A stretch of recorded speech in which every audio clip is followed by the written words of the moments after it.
আকীদাকে মানুষের প্রত্যেকে তার অন্তরে কঠিনভাবে স্থান দিতে হবে।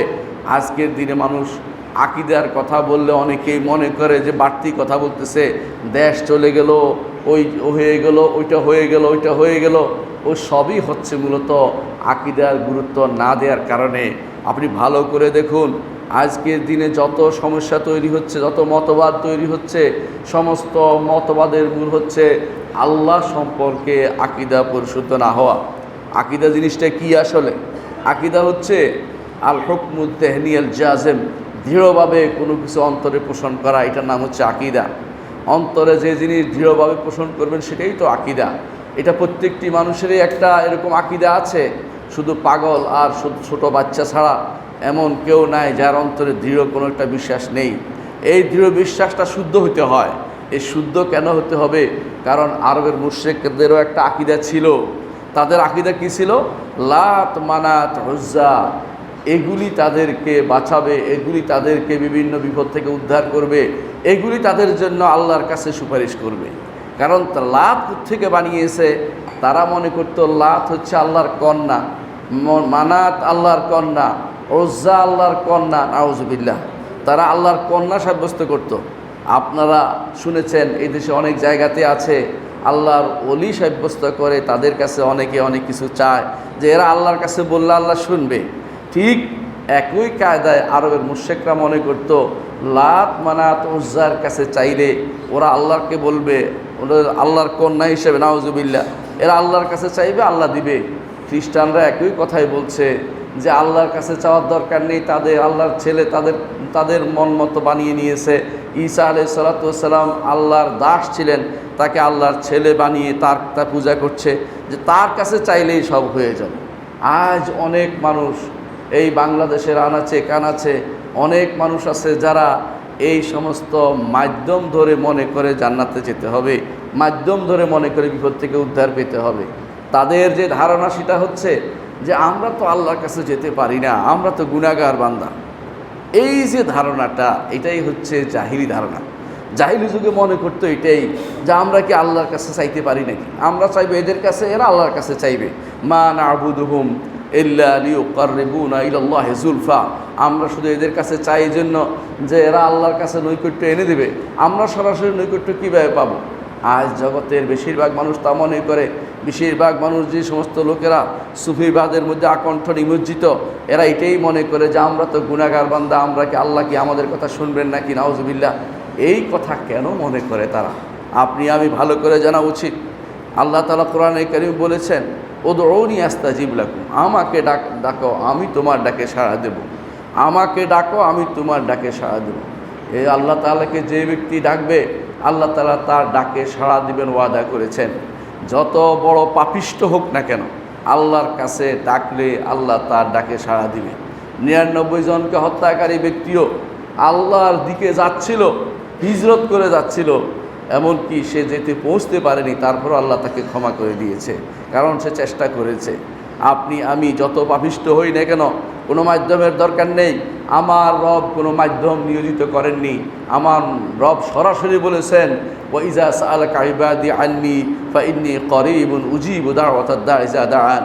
যখন আমার বান্দারা প্রশ্ন করে আমার সম্পর্কে যে কিভাবে আমার কাছে চাইবে, বলুন আমাকে ডাকলেই আমি তার ডাকে সাড়া দেব। আমি তার নিকটে, তিনি আরশের উপর থেকেও বান্দার নিকটে, কারণ যখনই বান্দা ডাকে আল্লাহকে, আল্লাহ তাআলা তার ডাকে সাড়া দেন। বান্দা শুধু ডাকতে দেরি, আল্লাহ তার ডাকে সাড়া দিতে দেরি করেন না। বান্দা যদি ডাকে আল্লাহর কাছে একটু এগিয়ে যায়, হাদিসে আছে রাসূলুল্লাহ সাল্লাল্লাহু আলাইহি ওয়াসাল্লাম বলেছেন, কেউ যদি আল্লাহর দিকে এক বিগত এগিয়ে যায়, আল্লাহ তার দিকে এক হাত এগিয়ে আসেন। কি জন্য? যাতে তার ডাকে সাড়া দেন। আর বান্দার এই ডাক, আল্লাহ আমি জুলুম করেছি, আল্লাহুম্মা ইন্নী যালামতু নাফসি যুলমান কাসীরা ওয়া ইন্নাহু লা ইয়াগফিরু যুনুবা ইল্লা আনতা ফাগফিরলি মাগফিরাতাম মিন ইনদিকা ওয়ারহামনি ইন্নাকা আনতাল গফুরুর রহিম। রাসূলুল্লাহ সাল্লাল্লাহু আলাইহি ওয়াসাল্লাম বলেছেন, একজন মানুষ যখন সেটা বলে, আল্লাহ তাআলা বলেন আমার বান্দা বুঝতে পেরেছে, স্বীকার করছে যে তাকে ক্ষমা করে দেওয়ার আর কেউ নাই আমি ব্যতীত, আমি তাকে ক্ষমা করে দিলাম। এজন্য একজন মানুষ যদি আল্লাহর কাছে নিজেকে সঁপে দেয়, আল্লাহ তাকে ক্ষমা করে দিবেন। সেটা না করে আপনি কেন চৌকিদার ধরতেছেন, কেন দফাদার ধরতেছেন? সরাসরি আল্লাহর দরবার আপনার জন্য উন্মুক্ত। আল্লাহর দরবার উন্মুক্ত, আল্লাহর কাছে চাইলেই তিনি আপনাকে ছাড় দিবেন, আপনাকে তিনি গুনাহ থেকে মুক্ত করে দিবেন। আমাদের মধ্যে সন্দেহ হয় কি, দুনিয়ার বুকে রাজা বাদশাদের কাছে যাওয়ার জন্য যেভাবে মাধ্যম লাগে আমাদেরও সেরকম মাধ্যম ধরতে হবে। এটা একটা ভুল ধারণা। কেন ভুল ধারণা বুঝিয়ে বলি, শোনেন। রাজা বাদশাদের কাছে যেতে তারা দেয় না কেন? এক নম্বর হচ্ছে তারা নিজেরা আপনার অভাব সম্পর্কে জানে না।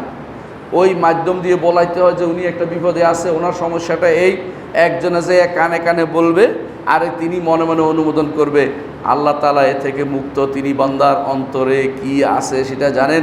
ইয়ালামুস সিররা ওয়া আখফা, যেটা সির গোপন জিনিস জানেন, গোপনের চেয়ে গোপন এখনও আসেনি সেটাও আমার রব্বুল আলামিন জানেন। আপনার যাবতীয় অবস্থা তিনি পুরোপূর্ণভাবে ওয়াকিফাল, তিনি জানেন আপনার কি অবস্থা আছে।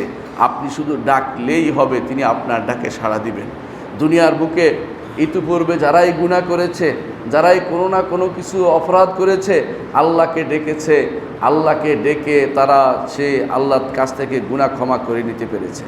ইতিপূর্বে যারাই কোনো কিছু চেয়েছে, নবীরা চেয়েছে, চিন্তা করে দেখেন, যখনই সে চেয়েছে তখন আল্লাহর কাছেই চেয়েছে। কি বলেছেন? বলেছেন ইজনাদা রব্বাহু নিদান খাফিয়া।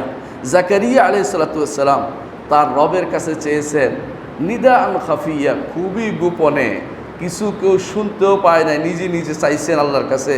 আল্লাহ তাআলা সেটা কোরআনে উল্লেখ করে দিয়েছেন এবং সেটাকে স্থায়ী করে দিয়েছেন এবং বলেছেন যে এইটা এইভাবে চাইতে হয়।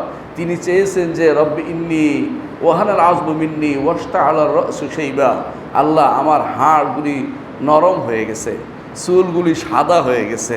ওয়াশতাআলা রাসু শাইবা ওয়ালাম আকুম বিদুআইকা রব্বি শাকিয়া, আপনাকে ডেকে আমি কোন হতভাগা হইনি। আমি চাচ্ছি আল্লাহ আমাকে একটা সন্তান দিন, যেই সন্তান এই হবে ইয়ারিসুনি ওয়া ইয়ারিসু মিন আলি ইয়াকুবা ওয়াজআলহু রাব্বি রাদিয়া, এবং সে হবে ওয়ারিস হবে, আমার ওয়ারিস হবে, আল ইয়াকুবের ওয়ারিস হবে এবং সে সন্তোষভাজন হবে। চেয়েছেন, আল্লাহ দিয়েও দিয়েছেন। আপনি কি চিন্তা করেছেন? একজন নারী চেয়েছে, একজন নারী চেয়েছে, আল্লাহ তাকেও দিয়ে দিয়েছেন।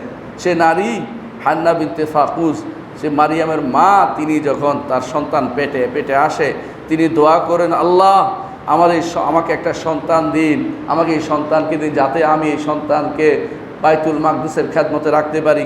দেখলেন যে মেয়ে এসেছে, তিনি বললেন যে মেয়ে আসলো, এটা কিভাবে খেদমতে নিয়োজিত করব? কিন্তু আল্লাহর ইচ্ছা পূর্ণ করবেন তিনি। ওয়ালাইসা যাকারু কাল উনসা, এই এই নারীর চেয়ে পুরুষ কোনোদিন উত্তম হইতে পারে না। কারণ নারী ছিল সিদ্দিকা, আল্লাহর নির্দেশে যথাযথ বিশ্বাস স্থাপনকারী নারী। এই জন্য আল্লাহ তাআলার ডাকে সাড়া দেন। আল্লাহ তাআলা যখনই কেউ ডাকে আল্লাহ তাআলা তার ডাকে সাড়া দেন, কিন্তু অন্তর থেকে বিশ্বাসের তাকে ডাকতে হবে। যারা মনে করছে যে আল্লাহর কাছে কি আমি যেতে পারি, আমার তো মাধ্যম ধরতেই হবে, তাদেরকে বলি আল্লাহর কাছে যাওয়ার জন্য আল্লাহ উন্মুক্ত করে দিয়েছেন। রাতের অন্ধকারে যখন শেষ রাত্রি একাকী হয় তখন তিনি আসেন, নিকটতম আসমানে নেমে এসে বলতে থাকেন, হাল মিন মুস্তাগফিরিন ফাগফির আলাহ, এমন কেউ কি আছে যে আমার কাছে ক্ষমা চাইবে, আমি তাকে ক্ষমা করে দেব। এমন কেউ কি আছে যে আমার কাছে কিছু চাইবে, আমি তাকে দেব। এমন কেউ কি আছে যে আমার কাছে দোয়া করবে, আমি তার দোয়া কবুল করব। তিনি ডাকছেন আর আপনি ঘুমিয়ে আছেন। তিনি ডাকছেন, আপনি বলবেন না চাওয়া যাবে না, তার কাছে না, আমি বরং অমুককে ধরে আনি, অমুকের মাধ্যম ধরি। এই মাধ্যম আমাদের শিরকের ভিতরে লিপ্ত করেছে।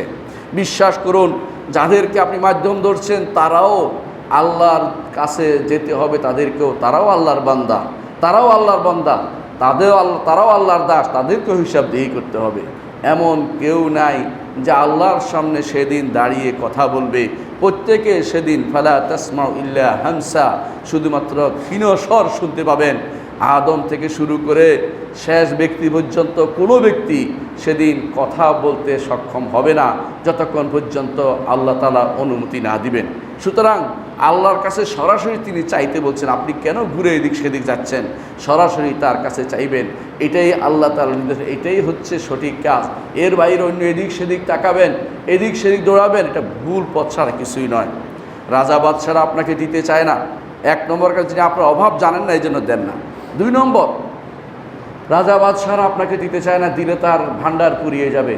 আল্লাহর ভান্ডার তো পুড়িয়ে যাবে না, আল্লাহ আপনাকে যত চান তত দেন।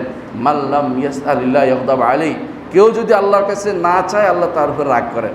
চাইলে তিনি খুশি হন। দুনিয়ার মানুষ চাইলে রাগ করে যে আমাকে দেখলো আর কাউকে দেখলো না, আমার কাছে শুধুমাত্র বারবার চায়, কতদিন চায়, প্রতিদিন আসে কেন? আল্লাহ তাআলা যত চান তত খুশি হন, যে আমার কাছে চাও, ওদরনি, আমার কাছে চাও, আমার কাছে চাও। রসুল শিখিয়ে দিয়েছেন যা সাআলতা ফাসআলিল্লাহ, যখন চাইবে একমাত্র আল্লাহর কাছে চাইবে। ওয়াইজা আস্তাআনতা ফাস্তাইন বিল্লাহ, যখন সাহায্য চাইবে আল্লাহর কাছে, আল্লাহ সাহায্য নিবে, আর কারো কেউ তোমাকে সাহায্য করতে পারবে না।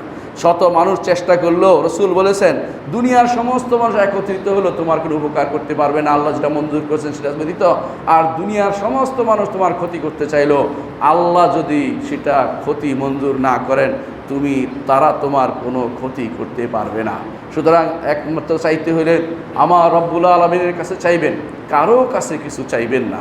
এইটা হচ্ছে আকীদার একটি জিনিস, যেটা আমরা ভুলে যাই। এটাই হচ্ছে আকীদা, যে আমার রব্বুল আলামিনের কাছে আমাকে ধর্ণা দিতে হবে।